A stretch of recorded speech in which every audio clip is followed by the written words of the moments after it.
տատիս այսպես կրծքին դրած աղացող սուրճն եմ հիշում, այդ սրճ աղացով, հետո վերցնում է ես էի աղում, ասում էր դու մի աղա, որովհետև ես արագ էի աղում, հետո պիտի իմանայի, որ երբ որ արագ ես աղում, խոշոր են աղվում։ Եթե մարդիկ ուզում են տեքստ գրեն եւ սցենարիստ լինեն, նրանք անպայմանորեն պիտի սկսեն կարդալ եւ սկսեն իրենց մայրենի լեզվից մինիմում պիտի իմանան Հրանտ Մաթեոսյանին, հետո պիտի գնան դեպի Շահան Շահնուրին։ Շատ կարևոր է բանասերների ներառվածությունը այս ամեն ինչում ու յուրաքանչյուր ոլորտում է կարևոր բանասերների ներգրավվածությունը։ Երբ որ Մարտիրոս Սարյանը Երևանի պետական համալսարանի ուսանողների համար, չգիտեմ, գիշերվա մեջ առանց կանոնի գծեր կքաշեր, որպեսզի հաջորդ առավոտ այդ ուսանողները սովորեին, հայրենիք էին սարքում։ Հետո եկան հայրենիք պահելու։ Ինչքան էլ որ վնասում էին, ինչքան էլ որ արտաքսում էին, ինչքան էլ որ դավադրում էին, գրում էին, բայց մի կարևոր պահ կար։ Չարենցն է գրում։ Ասում է, հա, թող բանտ լինի, բայց սա նայիրյան բանտ է։ Արա շշմելու բանն է, էլի լացելու աստիճանը։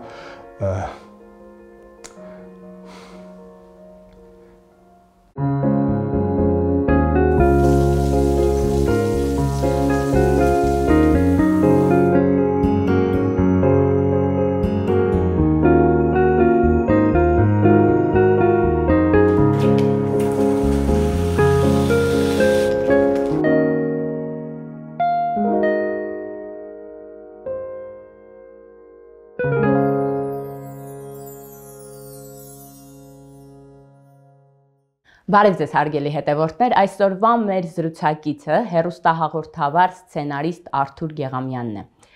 Բարև ձեզ Արթուր։ Բարև ձեզ Անուշ։ Շնորհակալ եմ մեր հրավերն ընդունելու համար։ Ես եմ շնորհակալ, հիմա շատերը նայելիս կասեն սցենարիստ ինչ է սցենարել այսքան ժամանակ, բայց գործի բերումով այո։ Կանդրադառնանք սցենարներին։ Նկատի ունենալով, որ ես էլ եմ մի քիչ հաղորդավար, ինչպես ինձ ներկայացրիր, եւ նկատի ունենալով մեր անցած ճանապարհը իրար հետ նույն կուրսում, ես խնդրում եմ քեզ իրար հետ խոսել դույով, որպեսզի մեր զրույցը ավելի մեծ նման լինի։ Սիրով կանցնեմ դուի։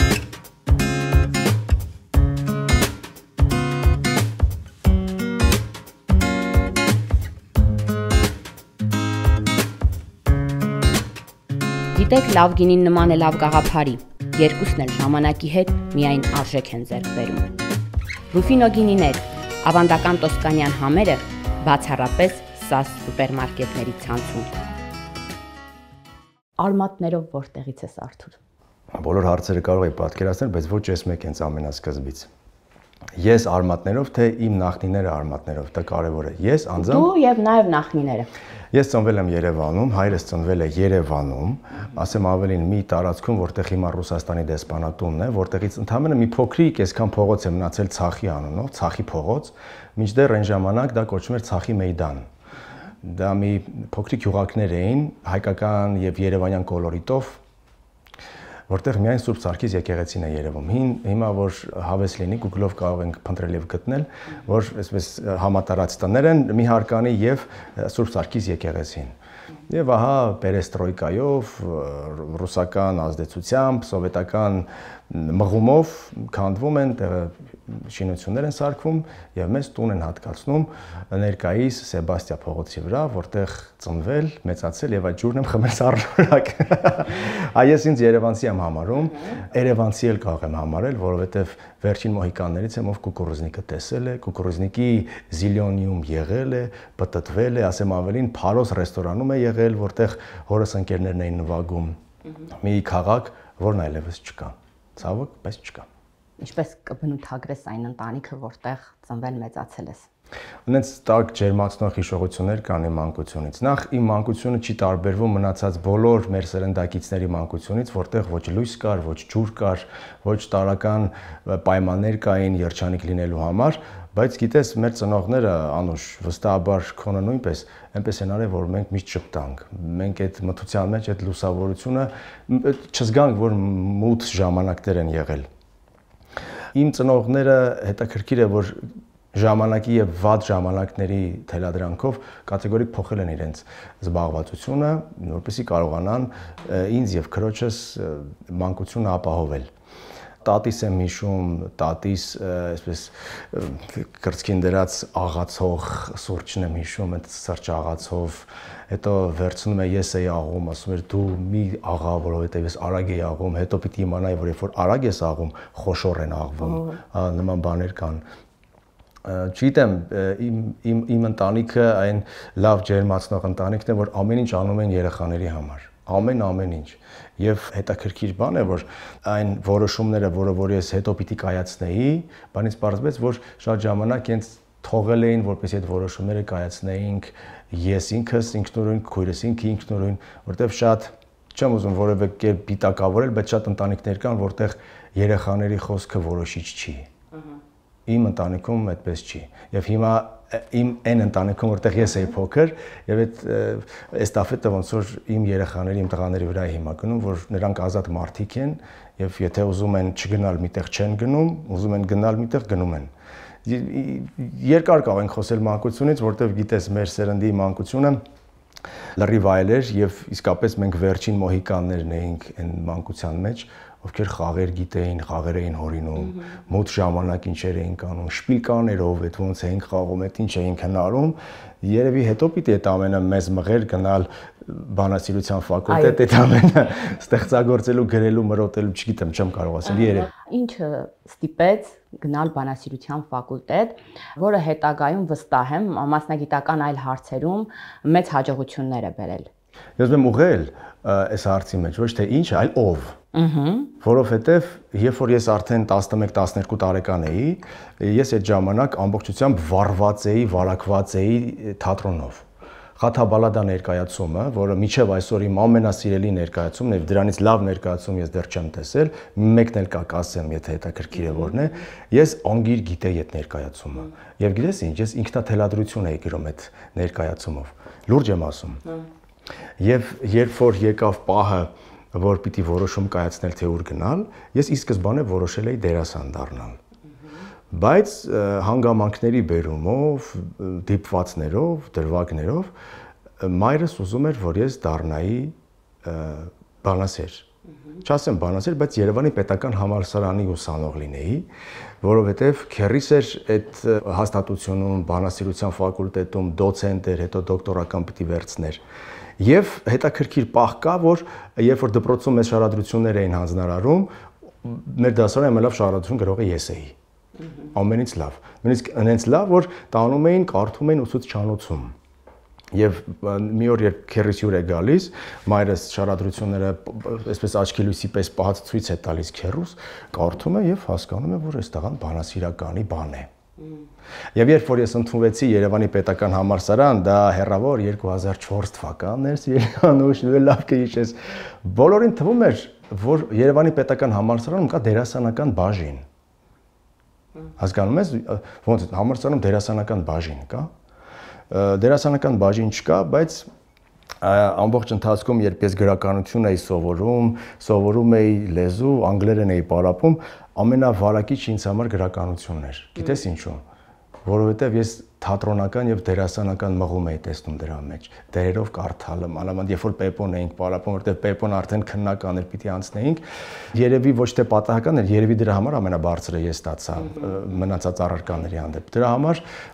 ակամայից ստացվեց բանասիրության ֆակուլտետում հայտնվելը, բայց երբեք չզղջալը, որ հայտնվել եմ բանասիրական ֆակուլտետում։ Եվ այդ ջիղը համատեղում էիր, որովհետև շատ ակտիվ էիր համալսարանական ստեղծագործական կյանքում, միջոցառումներում, հիշում եմ, ասմունքում էիր, վարում էիր, ինչու՞ չէ, նաև մեր կուրսի ավագն էիր, լիդեր էիր։ Ճիշտ է։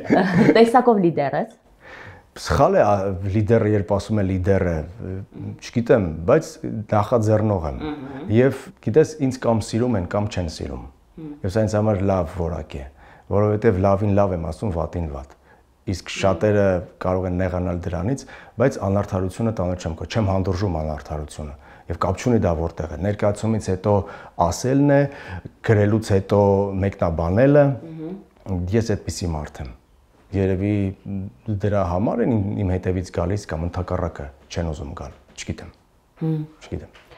Այ սցենարիստ ներկայացրեցի եւ պատահական չներկայացրեցի։ Անկեղծ ասած ես շատ ուրախ եմ, որ դու լինելով բանասեր, նաեւ սցենարիստ ես։ Հիմա շատ ակտուալ է հատկապես կոմերցիոն մասով գովազդային սցենարները եւ այլն, եւ շատ հաճախ հանդիպում ենք բավականին անգրագետ տեքստերի։ Շատ կարևոր է բանասերների ներառվածությունը այս ամեն ինչում ու յուրաքանչյուր ոլորտում է կարևոր բանասերների ներգրավվածությունը։ Խոսենք սցենարիստ լինելուց, գովազդային տեքստեր գրելուն օգնում է բանասերի մասնագիտությունը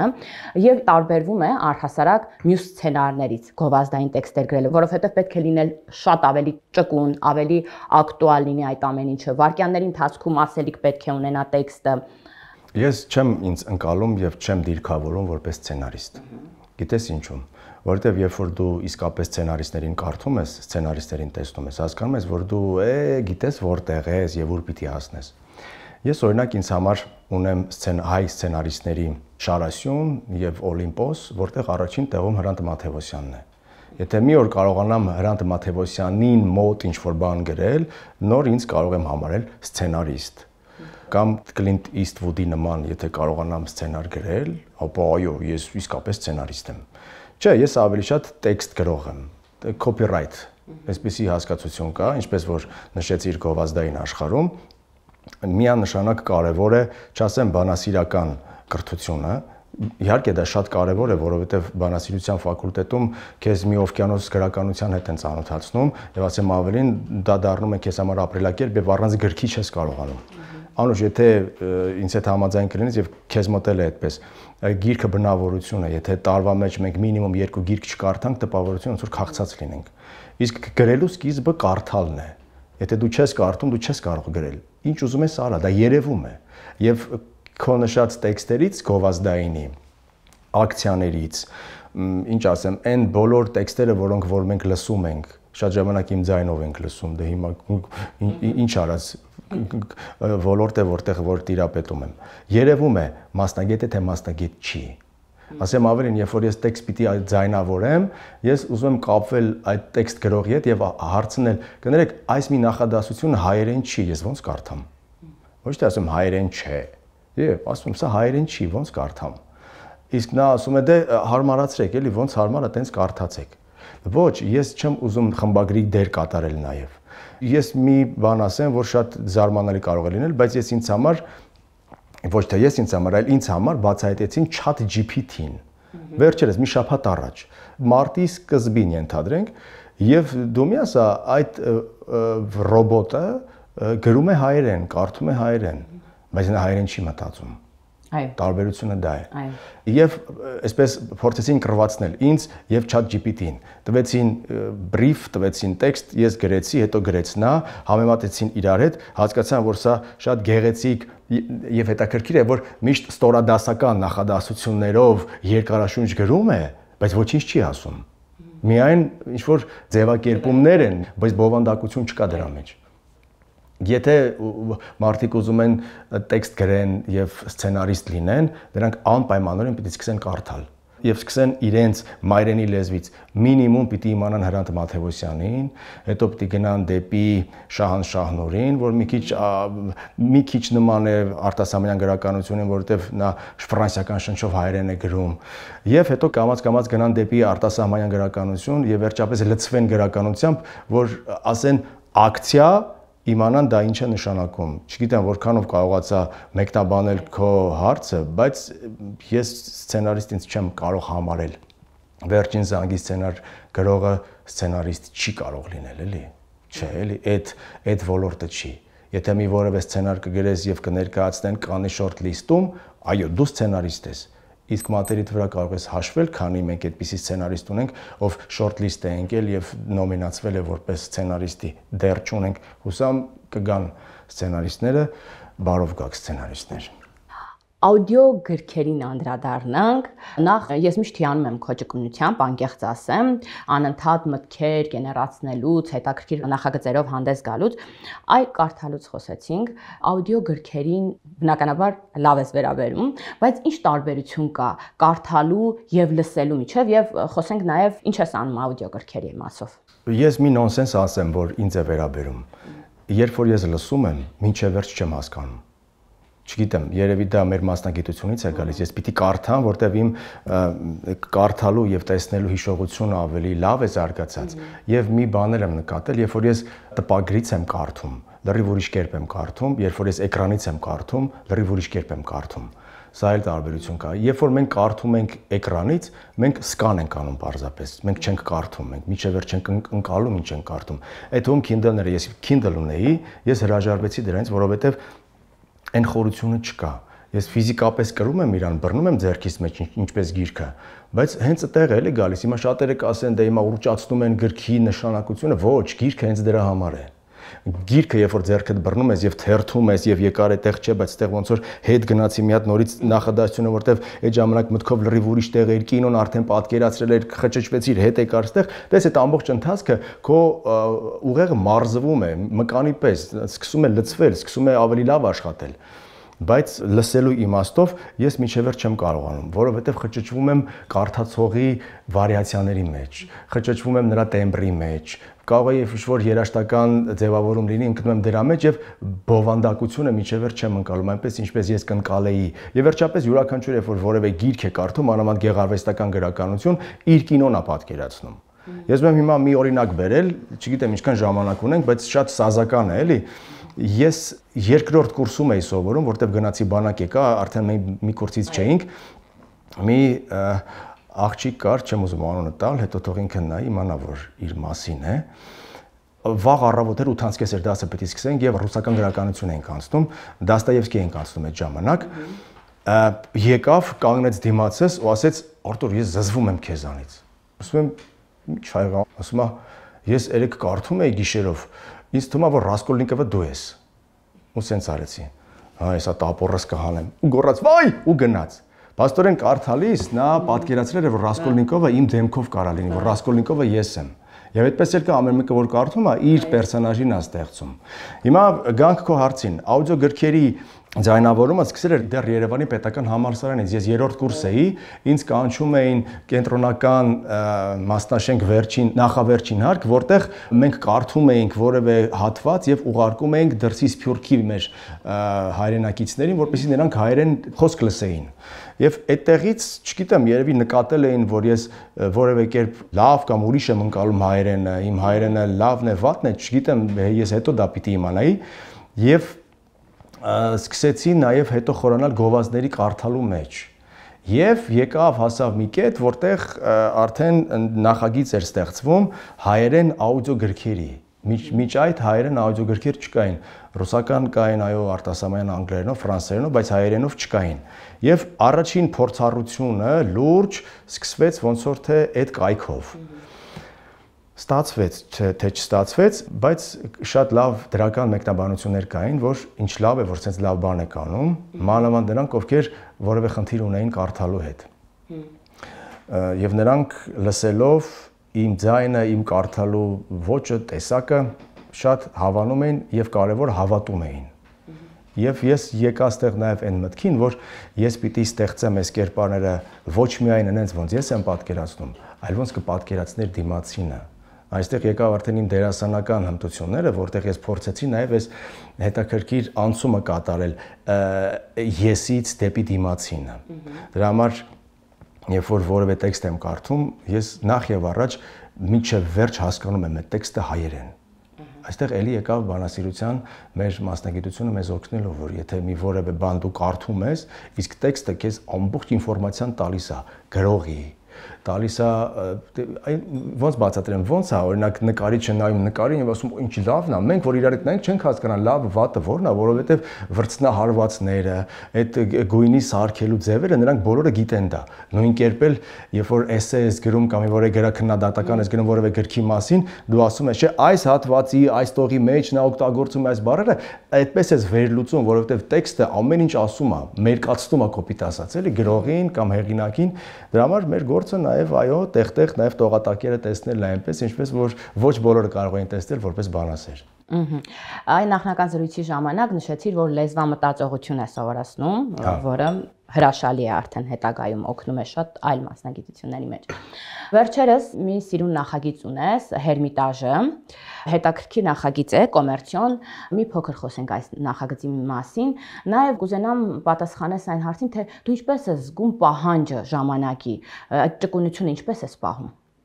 Չեմ կարող ասել ինչպես եմ պահում, որովհետև մի ներքին մղում, մի ներքին ենթագիտակցություն կա այդ ամեն ինչի հանդեպ։ Այ հիմա պիտի սենց անել, հիմա չպիտի սենց անել։ Եվ գիտես, շատ-շատերը հետևում են ինձ։ Չեմ ասում Instagram-ում, որովհետև հիմա հետևել դա է նշանակում։ Ոչ, կողքից նայում են, հետևում են, եւ ես ինչը որ անում եմ, փորձում են գոնե թե կրկնել նույնը, որովհետև մի հաջողության բանաձև նրանց մոտ հաստատ ստացվում է։ Հիմա ոդքասթների մի հետաքրքիր ալիք սկսեց զարգանալ, որը որ բաց թողնել չէր կարելի, որովհետև ոդքասթը մի հետաքրքիր ճյուղ էր, խորացում էր, այ հիմա մենք հարցազրույցի ժանրի մեջ ենք, չէ՞, բայց ենթադրենք հիմա մի քանի միկրոֆոններ որ դնենք մեր դիմաց եւ առանձին մեր ձայնը լսեինք, ոդքասթի իմաստով խորացումները ավելի երկար կլինեին, ես ավելի շատ կխոսեի։ Նկատի ունենալը որ սա ոդքասթ չի, ես փորձում եմ ավելի կարճ ձևակերպել իմ մտքերը։ Ես փորձեցի սահման դնել ոդքասթի եւ հաղորդման։ Եվ այդ քո նշած շարքում ես ասում եմ, որ սա ոչ թե ոդքասթ է, այլ զրույցների շարք է։ Եվ մեր նկարահանող խումբն էլ, օպերատորներն էլ, իմ լավ ընկեր Արտուր, ասում է, որ հենց հավես սահման եք գտել, որ սա ոչ ոդքասթ է, ոչ հաղորդում։ Հենց մեջտեղն է սա։ Ինչու, որովհետև ոդքասթում դու շատ բաներից ես խոսում, որից որ օրինակ հանրային տարբերակով չէիր կարող խոսել։ Բայց էլի, քանի որ դա կոմերցիոն նախագիծ է, մենք էլի չենք կարող խոսել շատ բաներից, որը որ ոդքասթում կարող ենք ասել։ Դրա համար մենք պահում ենք այդ վիզուալ ոդքասթը, բայց հաղորդման ժանր է լինում։ Ինչը վերաբերում է այդ առաջ մտածելուն, եթե դու առաջ չմտածես, եթե ուզում ես երգդ լսեն, ժամանակի շունչը դարձիր։ Չարենցներ ասում, իսկ Սևակը նրան շարունակում էր, որ գրողի կյանքը նման է շշի մեջ փակած գրվածքի եւ նետում է ծովը, թե ով երբ կգտնի, դա արդեն չգիտես, չես իմանա։ Հիմա իմ գործն էլ է դա։ Ժամանակի շունչն եմ դառնում, բայց մի բան ավել առաջ մտածելով, երկու գրողներին բերում կապում եմ մի պլատֆորմի մեջ։ Շշի մեջ դնում եմ այդ գրվածքը եւ նետում եմ առաջ։ Ամենապարզ օրինակը, չգիտեմ, իմ հարսանիքի օրինակն էր, որտեղ ես ու կինս այնպիսի հարսանիք կազմակերպեցինք, որ չգիտեմ, այդ ռեստորանի սթաֆը դուրս եկել նայում էր, ես ինչ են անում, այդտեղ sense բան կա, որը որ մի 15 տարի հետո դեռ ակտուալ է, դեռ օգտագործում են այն տրյուկները, որը որ մենք ենք արել 15 տարի առաջ։ Այո։ Չգիտեմ։ Ինչը չբավարարեց առաջին կրթության մեջ, որ հետո գնացիր դերասանի արդեն թատերական ինստիտուտ։ Տես, ստեղ էլի խապկանք կա։ Հիշում ես, երբ ասում էի, որ ընդունվել եմ Երևանի պետական համալսարան, բոլորը կարծում են, որ դերասանական բաժին ունի, թատերական ինստիտուտ գնացի, էլի դերասանական բաժին չգնացի։ Դե թատերական ասելիս իհարկե այդտեղ առաջնայինը դերասանի կրթությունն է, հետո ռեժիսուրան է, հետո օպերատորն են եւ այլն։ Ես գնացի արվեստի կառավարում բաժին։ Ես գնացի Ռուբեն Ջաղինյանի արվեստանոց, որտեղ ես փորձում էի այն իմ ամբողջ գիտելիքները, որը որ ունեի ոչ միայն գրականության վերաբերյալ, այդ զուգահեռաբար ես աշխատում էի տարբեր նախագծերում, տարբեր կազմակերպչական ոլորտում, ես ուզում էի հենց մեջից, հենց խորապես ուսումնասիրել եւ տիրապետել, որտեղ ես այդ բնավորության տեր մարդն եմ։ Եթե որևէ գործ եմ անում, ուղղնուցուցով պիտի իմանամ ինչու եմ դա անում։ Ինչ ասեմ, հիմա ինչու է սա ին վրա դրված, որովհետեւ սա ես դա պիտի իմանամ, այսպիսի բզիկներ ունեմ իմ մեջ։ Եվ ես գնացի այդտեղ առաջնայինը այդ կրթությունը, այդ հմտությունները իմանալու համար, եւ երկրորդը, որովհետեւ իմ սիրած աղջիկը սովորում էր թատերական ինստիտուտում։ Ասեմ ավելին, երբ որ նա սովորում էր թատերական ինստիտուտում, մենք աշխարհից մեծ քանակությամբ գժտված ենք իրար հետ եւ կատեգորիկ չէինք խոսում։ Ես գնում էի մի ինստիտուտ, հույսով որ պիտի հանդիպեմ նրան այնտեղ, ասեմ ավելին, մեր լսարանները նույն հարկում էին 4-րդ հարկում, ուղղակի աստիճանից ձախ իմն էր, միջև վերջ աստիճանից աջ իրենն էր միջև վերջ։ Եվ հետաքրքիր մի բան կա, որ մոտավորապես 2.5 տարի ուսանելու ժամանակ որևէ անգամ մենք չհանդիպեցինք այդտեղ։ Գերացնում ես, որևէ անգամ մենք ինստիտուտում չհանդիպեցինք։ Բայց փոխարենը ես լավ գիտելիքներ ունեցա, ինչպես համերգները կազմակերպել, ինչպես ճիշտ սմետան գրել, rider-ը ինչ է նշանակում, banner ինչ է, այդ մարքեթինգային կրթությունը ես մեծապես ստացել եմ ինստիտուտում, որի համար շատ շնորհակալ եմ, որը որ մինչև այսօր ինձ շատ օգնում է։ Եվ ընդհանրապես, եթե մարդը բավարարվի միայն մի կրթությամբ եւ վերջ, նա կորած է, մոռացիր, ինքնազարգանալ եւ ինքնակրթվելը համար մեկ արգումենտ է պետք լինեն կյանքում ապրելու համար։ Եվ ի վերջո հաջողությամբ պսակվեց ամեն ինչ, որովհետև ամուսնացար գեղեցկուհի, տաղանդավոր դերասանուհի, նաև երգչուհի Նազիկ Բաղդասարյանի հետ։ Խոսենք մի քիչ կնոջդ մասին, որքանով է մեծ իր գործոնը, իր դերը քո հաջողության հարցում եւ եղել է արդյոք որ համագործակցեք ինչ որ նախագծերի շրջանակում։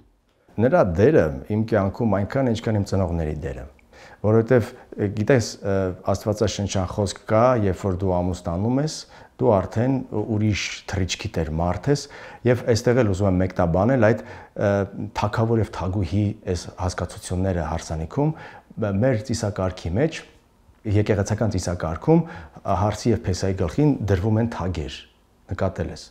եւ հիմա շատ ուռճացված է շատ տարբեր թամադաներ շատ տարբեր հանդիսավարներ ասում են թագավոր եւ թագուհին որովհետեւ նրանք չգիտեն բնույթը այդ իմ ասացի պես նրանք խորապես չեն ուսումնասիրել տես Սիրո թագավորության մեջ ենք մենք ապրում մեր ընտանիքում եւ այդ սիրո թագավորության թագավոր եւ թագուհին մեր ծնողներն են մենք ոնց որ թագաժառանգներն ենք արքայազներն ենք եւ արքայադստրերը ովքեր հետո պիտի իրենց սիրո թագավորությունը ունենան բայց թագավորությունը թագավորության մեջ դա չի կարող լինել հասկացար այսինքն այդ թագավորությունից դուրս ուրիշ թագավորություն պիտի լինի քո թագավորությունը իհարկե ժառանգած այդ ամբողջ այդ մշակույթը այդ նիստուկացը որը որ դու տեսել ես այդ ընտանիքի մոդելի վրա եւ այդ ուզում եմ ասել որ գալիս է մի կետ դու 25 տարեկան ես 35 ես դու թագաժառանգ ես արքայազն ես որից հետո դու քո թագավորությունը պիտի ունենաս Իհարկե ես նաև Նազիկի կյանքում այնքան կարևոր եմ որքան իր ծնողները եւ հակառակը շատ ենք փոխել իրար եթե չփոխենք այդ բալանսը չպահենք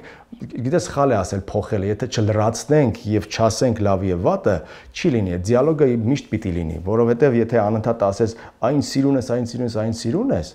կներես բայց մի օր կգա կասի մի կետի որ դա ձանձրալի կլինի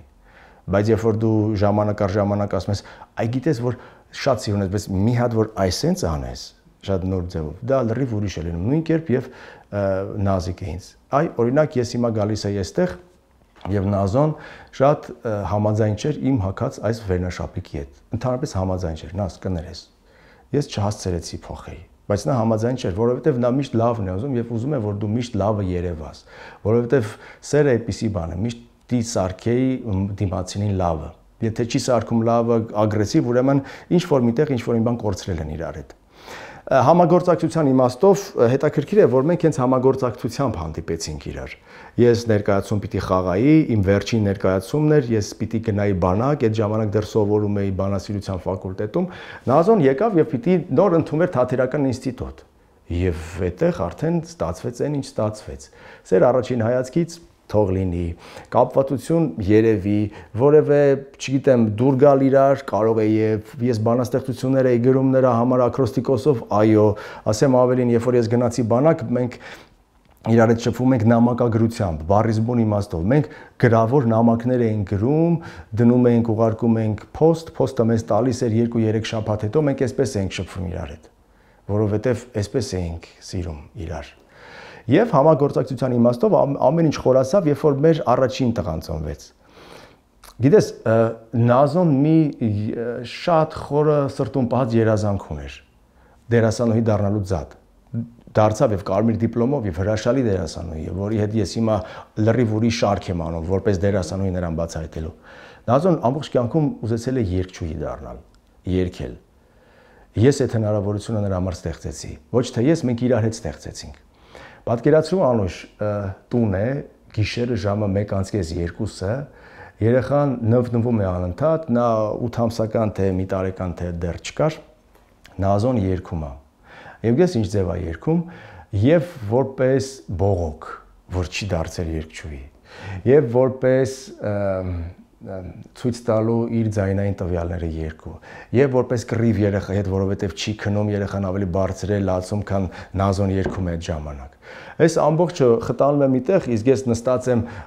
հյուրասենյակում, որ չխանգարեմ երեխային այնտեղ քնեցնելու համար, որտեվ երբ որ նա տեսնում է հայրիկին, նա սկսում է ակտիվանալ եւ այլն։ Արդեն ծնողները ինձանից լավ գիտեն, թե ինչ է դա նշանակում։ Եվ այդ ժամանակ նրա ձայնը ինձ համար գիտես ինչ է դառնում, որպես մի բալասան եւ նորոքիչ սրտիդ համար, որ ես ինչ անում, բայց ոնց է երգում, եւ որպես մի միտք, եթե նա երգում է երեխայի համար այսպես։ Դու պատկերացնում ես, թե նա ինչպես կերգի հետո։ Դեռ մնաց այդ համագործակցությանը այսպես պիտի ինչ-որ մի բան ցեց ընկնում եմ, չէ՞, դե պիտի խմորվի։ Հետո տղան մեծացավ մեր, նա 2-3 տարեկան էր, նրան տանում էինք որևէ սպորտաձևի եւ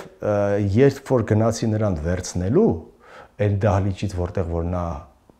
մարզվում էր,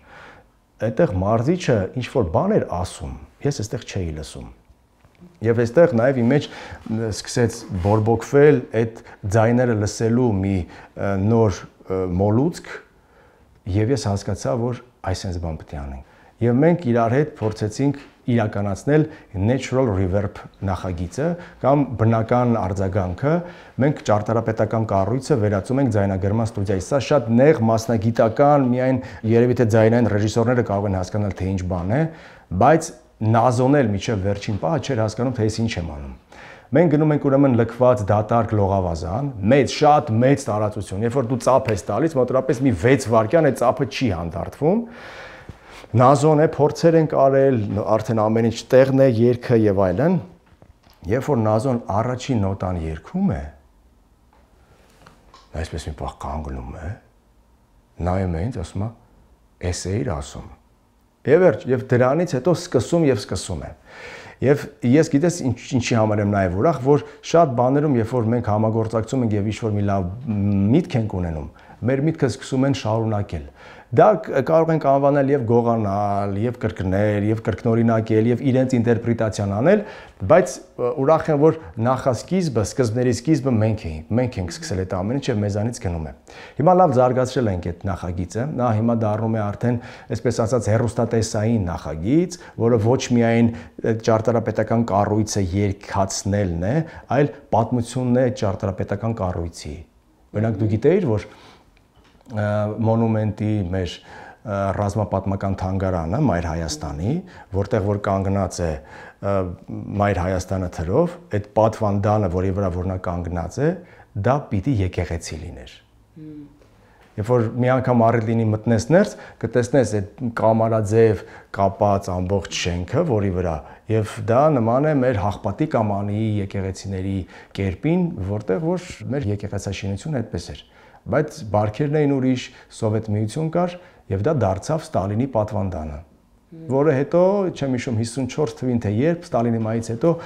իջեցրին եւ այդտեղ կոփածու արձանն է հիմա Մայր Հայաստանի։ Այդ ամենը Նազոն պատմում է մեր նոր շարքի մեջ, այնպես որ սա նաեւ լավ լիգբեզ է իմանալու համար մեր պատմությունը, մեր ճարտարապետական կառույցների մասին, որը որ նաեւ երգում է։ Բա, այսպեսի հետաքրքիր բաներ։ Անդրադառնանք նաեւ քո հանդիսավար լինելուն հրաշալի բան կա այս ամենի մեջ, որովհետև մենք խնդիր ունենք հանդիսավարների։ Շատ լավ է, երբ որ ինտելեկտով բարձր մարդն է հանդիսավար լինում, միջոցառումներ վարում, իսկապես շատ կարևոր է։ Կա մոտեցում, որ դու փոխել ես այս ոլորտում։ Գլուխ գովալ կլինի, իմ ամենաչսիրած բառն է դա, բայց ես մտածված եւ թաքուն եւ նաեւ ոչ թաքուն գնում էի նայելու մարդկանց, ովքեր որ հանդիսություններ են վարում, որովհետեւ հաղորդավար եւ ռադիո հաղորդավար եւ հեռուստա հաղորդավար լինելը մեկ այլ բան է։ Նման ժանրի մեջ հաղորդավար լինելը լրիվ այլ բան։ Ես գնում էի նայելու եւ սովորելու, թե ինչպես չպիտի վարել։ Բացառման կարգով սովորելն էլ է սովորել, չէ՞, այսինքն բացասական մոտիվացիան էլ կարող ես լավ օգտագործել։ Մոտեցման կերպեր կան, որոնք որ անընդունելի են ինձ համար, որը որ ես մերժում եմ։ Դա չհիմնավորված կամ հակագործողություն կա, այսպիսի տերմին կա թատերական աշխարհում, կինոյում եւս, սցենարում եւս, այսինքն եթե մի բանի հակագործողությունը չկա, ինչի պիտի ես sense բան անեմ հարցին, եթե պատասխան չկա, դա չպիտի անել։ Կամ պիտի դնել ինչ-որ վերացական մտածածին բաներ հորինել, Եվ ամենապարզ օրինակը ես քեզ ասեմ, ինչու պիտի հայտարարես հենց ամենասկզբից դիմավորեք փեսայի ծնողներին։ Ամենապրիմիտիվ պարզ բանն եմ ասում, քեզ ովքեր որ A կետից գալիս նստում են B կետ։ Ինչու։ Ասա։ Չկա չէ դրա հակագործողություն, ինչու։ Ես չեմ անում նման բաներ, որովհետև դրա կարիքը չկա, որովհետև այդ ֆետիշացումը, այդ պաթետիկությունը, որովհետև բոլորը բոլորի գիտեն, եւ վերջապես հարսանիքը ժանր է։ Գնանք դեպի սկզբնաղբյուր, հիշում ես, որ ասում էի ամեն ինչի ողնուտուցով պիտի իմանաս այն ինչը որ դու անում ես։ Օրինակ հին հայկական հարսանիքների ժամանակ, երբ որ ասում են, մենք ուզում ենք հայկական ավանդական հարսանիք։ Կներեք, հին հայկական հարսանիքների ժամանակ հարցը եւ փեսան, հատկապես հարցը գալիս էլ հարսանիքի ամենավերջում։ Նա իրավունք չուներ լինելու հարսանիքի ժամանակ։ Այսպիսի արխայիկ բաներ կային, բայց ժամանակները շատ են փոխվել։ Եվ մենք հիմա թելադրում ենք ոչ թե ինչ որ կտրում արմատներից այսպիսի բաներ պիտի լինի։ Ոչ, իմ ընկերները, ովքեր որ ոլորտի մեջ են, նկարում են XY հանդիսավարներին, հանդիսավար, շոումեն, դերասան, երգիչ, կազմակերպիչ, այս ամբողջը փաթեթում մի անունով ուղարկում են ինձ, ասում են Արթն այդ տեքստերը տա ասում։ Եվ իսկապես իմ տեքստերն են ասում։ Իդես ինչ տեքստեր։ Ես երևի թե առաջիններից մեկն էի, ով ստենդափի ժանրը բերեց հարսանիք։ Ես ստենդափ էի անում, ես առաջիններից էի, ով որ բառախաղերը բերեց հարսանիք։ Ես ժամանակին, երբ որ պատերազմը չկար, հայերի մասին եւ զինվորների մասին մի կենաց էի ասում, որ շատերը ինձ այդտեղից էին հիշում։ Այն հայը մի հատ կասես, որովհետև ես ինչքանով որ գրականություն եմ կարդում, այդքան էլ գնում էի ներկայացումներ նայելով։ Վարդան Պետրոսյանի շշմելու խորացումը հայ բառի մեջ, երբ որ հային, գիտես այդ խորացումը։ Ասում եմ արևելքի եւ արևմուտքի արանքում, ճիշտ ու ճիշտ կենտրոնում ապրում է մի զարմանալի ժողովուրդ։ Անունը հայ։ Եթե թարս կարդաս, կստացվի յոհ։ Դες արդեն վերցրեց։ Հայ, ասել է թե բարձր, հայ, անգլերեն։ Եվ այսպես շարունակ, այսինքն հայ բառով ես վերցրեցի կոնցեպտը Վարդան Պետրոսյանի եւ բառարան բացեցի։ Հայի հատվածը գտա եւ սկսեցի այդ բառերը եւ իմ սցենարը գրել առանձին։ Այո, օգտվելով Վարդան Պետրոսյանից, որովհետեւ նա իմ եւ դերասանական վարպետության դասատուն է եւ իմ սցենար գրելու դասատուն է նաեւ մեծապես ազդված է Վարդան Պետրոսյանից, որովհետեւ նա ինձ համար ցուցիչ է մոնո ներկայացումների, մի դերասանի թատրոնի։ Եվ ես չեմ ամաչում դա ասելու, որովհետեւ ով քեզ որ սովորեցրել է, եթե դու ուրանում ես դա, առհասարակ ուրանում ես քեզ։ Հասկանում ես։ Ես վերցրեցի այդ ամենը կազմակերպեցի եւ մարդիկ, ովքեր որ նայում են, տեսնում են, լավն է, գրում են, ձայնագրում են, հետո ասում են, որ դա ես եմ ասել, այդտեղ ես քո տրամադրությունը գցում։ Ընդհանրապես այսքան։ Բայց հետո հասկանում ես, որ ճղճիմությունն էլ սահմաններ չունի։ Եվ թող անեն, եթե դա նրանց իրենց հոգուն բերում է որևէ հանգստություն, թող անեն, բայց թող իմանան, որ ոչ թե ասեն առաջին դեմքից, ասեն, գիտեք, մի, չգիտեմ, հարսանիքի ժամանակ, մի ներկայացման ժամանակ այսպիսի բան եմ լսել, ուզում եմ ձեզ հետ կիսվեմ։ Այսա կլինի ճակերտավոր ասած մեջբերում, բայց դե կներեք, այդ ամենը անել եւ ներկայացնել սեփական անունից, դա հեղինական իրավունքի խախտում է, պետք է գնալ դրա հետքերով, բայց պետք չի։ Արթուր, ինտելեկտուալ հումոր ունես, ի վերուստի սկզբանե ինչքան գիտեմ քեզ։ Մի ազգ, որը ունեցել է Երվանդ Տոտյան, Հակոբ Պարոնյան, հիմա համատարած, գրեթե համատարած այդ հասարակությունը հրհռում է տարօրինակ կատակների վրա, եթե դա կարելի է կատակ անվանել, տարբեր ցենզուրաներից դուրս, երբեմն գրեհիկ եւ այլն։ Դժվար չէ արդյոք այդ հասարակության համար ինչ որ բան ստեղծելը։ Ըստ քեզ պահանջարկն է ծնում առաջարկ, թե առաջարկն է ծնում պահանջարկ։ Գանք ամենասկզբից կոմեդիայի եւ ծիծաղեցնելու ժանրը աշխարհում ամենաբարդ ժանրն է։ Ամենից ամենաբարդը, որովհետեւ մարդուն լացեցնելը ավելի հեշտ է, քան նրան ծիծաղեցնելը։ Երվանդ Տոտյան, այո, Հակոբ Պարոնյան անուններ, որոնք որ այնպիսի անժամանակյա ստեղծագործություններ են, որոնք որ մեկնաբանման կարիքից ելնելով միշտ ակտուալ են լինելու։ Ես չգիտեմ որքանով ես ինտելեկտուալ հումոր ունեմ թե չէ, չեմ կարող ասել, որովհետև ես կամ այն ինչ որ կամ, չեմ կարող ինձ որևէ կերպ որակել, էլի, բայց եթե դու ես ասում, ուրեմն մի որևէ բան իմ մեջ նկատել ես ուրեմն։ Մեր օրերում շատ բարդ է, այո, ինչ որ միտեղ հումոր անելը։ Ես ուզում եմ մի քիչ հետ գնաս, Անուշ, հիշես թե ձեր խոսքուզուրիցների ժամանակ քո պապերը եւ քո հայրերը երբ որ նստած էին սեղանին, ինչ թեմաներից էին իրար հետ կատական, շուլուխ անում, այլ կերպ ասած։ Չէ՞, տես ինչ հետաքրքիր վեհություն կար, ինչ մակարդակ կար, ինչ լեզու կար վերջապես այդտեղ։ Ինչու էս ամենը խառնվեց։ Որովհետև մենք հեռացանք մեզանից, որովհետև մենք հեռացանք մեր գրականությունից, որովհետև շատ միանգամից ինֆորմացիա եկավ մեզ վրա։ Օրինակ ես շատ խորհուրդ եմ տալիս կարդալ Վիկտոր Պիլևինի Generation P ստեղծագործությունը, որը ցավոք սրտի հայերենով չկա, ռուսերենով պետք է կարդալ, այս Վիկտոր Պիլևինը ռուս ժամանակակից գրականության կլասիկ է համարվում։ Այդտեղ ասում է, երբ որ բացվեցին երկաթե վարակույրները, ամեն ինչ միանգամից եկավ մեր գլխին, եւ մենք չհասկացանք, թե որն է լավ, որը վատ։ Մոտավորապես նույն կերպ եղավ, երբ որ լույսերը տվեցին։ Այդ մութ-ցուրտ տարիներից հետո։ Եվ ինչու է որ հիմա ասում են, գիտես ինչ, երբ որ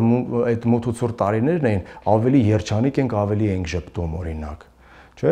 չգիտեմ, երևի թե դա էլ իր տեղը ուներ, որ երբ որ մենք ինչ որ նեղն ենք, վատ վիճակում ենք, հետ ենք գալիս դեպի մեր սկզբնաղբյուրը, գալիս ենք դեպի մերը, ինչը որ մերն է, դա պետք չի եւ չեմ կարող ասել, բայց այն ինֆորմացիան, որ մենք ունեցանք, տես սիթքոմերից, Ինչ այլոց ամենաշշմելու սիթքոմը Մորգանի Խնամիի ստեղծագործությունն է։ Դա հենց սիտուացիաների կոմեդիա է, որ եղավ մի բան, դրա վրա օքեյ, շատ համաձայն եմ, որ հիմա տարբեր սկեչեր եւ տարբեր բաներ կան կոմեդիաների ժանրի մեջ, բայց ինձ համար ամենալավ հումորը Խաթաբալադան է, ինչպես որ նշեցի, եւ այսպես պիկը, թոփը, ամենավերջին այսպես հումորային ժանրը, որ կարող էր կարգին հաղորդումների շարքներ։ Վերջ։ Ես հետո հումորները չեմ կարողանում հասկանալ։ Մտածված ես նստում եմ, միացնում եմ եւ վերջապես շուկայի ուսումնասիրություն կա, դու չես կարող անընդհատ անմասը մնալ այդ ամեն ինչից։ Նայում եմ եւ չեմ ծիծաղում։ Հասկանում ես, ծիծաղելու բանը նայես եւ չծիծաղես, սա արդեն խնդիր է, շատ մեծ խնդիր է։ Դա ինչ պիտի անել, սա ամենակարևոր հարցն է։ Դնել եւ զորով ծիծաղեցնել մարդկանց, դա չի լինի։ Երևի թե պիտի մի որոշ ժամանակ ստոպ տալ այն ամեն ինչը, իհարկե վտանգավոր բան եմ ասում, որովհետև այդտեղ մարդիկ կան, ովքեր աշխատում են, ովքեր ֆինանսավորվում են, բայց ախր պիտի նյութ լինի, որի վրա կարելի է ծիծաղել, որ կարելի է, չգիտեմ ինչ անել։ Դրա համար հաճախ գնանք թատրոն, թատրոններն էլ շատ կարևոր դերակատարություն ունեն, մի առանձին խնդիրն էլ դա է, լրիվ առանձին խոսելու նյութ է իհարկե, եւ իհարկե հետեւել էլիտա կոչվածին, ովքեր որ լոկոմոտիվները պիտի լինեն, բայց դեռ չեն հանձն առնում լոկոմոտիվ լինելու։ Վարդան Պետրոսյանը նոր ներկայացում ունի, գնացեք նայեք, տեսեք հումորը ոնց կարող է լինել։ Կարդացեք գիրք, տեսեք թե հումորը ոնց կարող է լինել։ Չգիտեմ, շատ բան կա հումոր ասելու մեջ, անեկդոտ պատմելու հումոր չի, անեկդոտ մեկնաբանելու հումոր չի։ Կարգին հաղորդում ասում եմ, որովհետև դա ժամանակի ծնունդ է, որ մինչև այսօր այդ ֆրազաները մենք օգտագործում ենք մի 6-20 անգամ, արդեն ծիծաղելի է լինում։ Այդ 6-20 անգամը տեղի մեջ բերում էր ճակերտով կարելի աստեղ գրել։ Չգիտեմ, շատ բարդ բան է, շատ դժվար հարց է տալիս, որի պատասխանը ես եւ ունեմ եւ չունեմ։ Տխուր է։ Հումորի վիճակը տխուր է, ինչպես ֆուտբոլի վիճակը։ Շատ տխուր է։ Արթուր, ինչպիսին ես ուզում լինի այն հայրենիքը, որում կշարունակեն ապրել Միքայելը, Դանիելը, քո սերունդները։ Ճիշտ ասած, մենք ինչը որ խոսում ենք հիմա, հենց հայրենիքի խնդիրներից ենք խոսում։ Եվ հումորից, եւ գրականությունից, որովհետեւ հայրենիքը ինչքան էլ որ այն քառակուսի կիլոմետր տարածքն է, որտեղ որ ապրում ենք, բայց դրանից ավելի կարևոր է թե ովքեր են այդտեղ ապրում։ Ինչ տարբերություն մեր եւ վրացիների միջև։ Մարդն է այստեղ։ Մարդով է տարբերվում։ Եթե մենք այն մարդիկ չեղանք, գիտես, վտանգավոր բան պիտի ասեմ, բայց միգուցե մենք այն մարդիկ չենք, դրա համար է մեր ձեռքից անընդհատ հոսում ես հայրենիքը։ Գիտես ինչ ձև է հոսում, այն որ ավազը դու վերցնում ես ձեռքիդ մեջ ու փորձում ես պահել, բայց ակամայից հոսում է ինքը։ Երևի սխալ ձեռքով ենք պահում, երևի պիտի թռչենք ինչ-որ միտեղ, որ պինդ պահենք, իսկ թռչելու մեջ է կրթությունը, թռչելու մեջ է խոնավեցնելու մեջ է երևի թե այն ճիշտ փոխհարաբերությունները, հանդուրժողականությունը, մեկը մյուսին հարգելը, եւ վերջապես մեկը մյուսի մեջքին կանգնելը, գիտես, այնքան կարևոր մարդկային եւ միայն մարդկային հանգամանքներ կան, որ մարդուն մարդ են սարքում։ Գերմանացին էլ է, չէ՞, մարդ, նա էլ է մեզ նման խոսում, մտածում, լվացվում, չի լվացվում, մարդը ամեն դեպքում, բայց նրա աշխատասիրությունը, նրա պետական մտածողությունը։ Հիմա դուրս գանք փողոց Անուշ եւ հարցնենք։ Ամենապտալական հարցը պետության հետ կապված։ Դու ո՞նց ես ուզում որ քո հայրենիքը լինի։ Չկա։ Մինչդեռ երբ որ նոր էր սարքվում սովետական Հայաստանը, երբ որ Աղասի Խանջյանը բոլոր կարևոր գիտնականներին, մշակույթի գործիչներին, դերասաններին, նկարիչներին հրավիրում էր Հայաստան, ուզում էր որ Հայաստանը նրանցով կայանա։ Որովհետև երբ որ Մարտիրոս Սարյանը Երևանի պետական համալսարանի ուսանողների համար, չգիտեմ, գիշերվա մեջ առանց կանոնի գծեր կքաշեր, որպեսզի հաջորդ առավոտ այդ ուսանողները սովորեին, հայրենիք էին սարքում։ Հետո եկան հայրենիք պահելու։ Ինչքան էլ որ վնասում էին, ինչքան էլ որ արտաքսում էին, ինչքան էլ որ դավադրում էին, գրում էին, բայց մի կարևոր պահ կար։ Չարենց նա գրում։ Ասում է, հա, թող բանտ լինի, բայց սա նայիրյան բանտ է։ Արա շշմելու բանն է, էլի լացելու աստիճանը։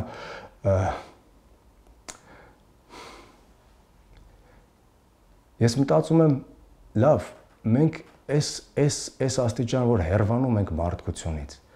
այս աստիճան հետո քո երեխեքին դու սնում ես հայրենասիրություն։ Վաղը ում պետք է ինքը ասի, ես եկել եմ բարև ձեզ։ Ում, Անուշ։ Չկա, մարդ չկա։ Մի աստվածաշնչյան պատմություն կա, երբ որ ասում է, որ ես պիտի թույնեմ ջուրը, դու հավաքի քո պաշարը, որ հանկարծ չթունավորվես այդ ջուրը, որովհետև բոլորը խենթանալու են, բայց դու պիտի մնաս գիտակից։ Իհարկե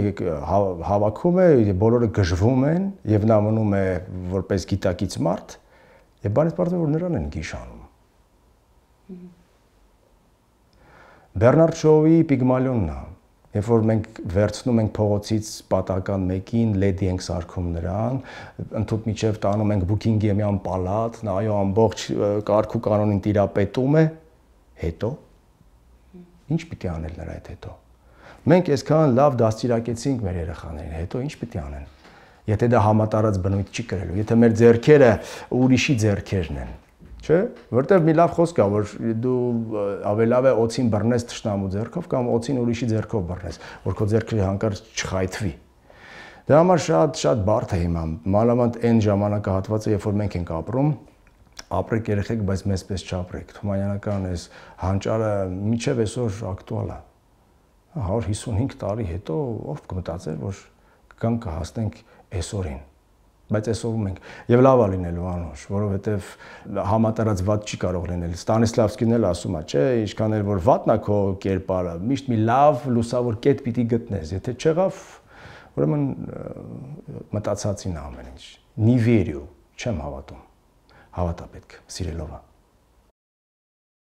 Ձեռք բերեք արևային համակարգ Էկովիլից եւ մասնակցեք էլեկտրական ավտոմեքենայի խաղարկությանը։ Էկովիլ, զգա արևի ուժը։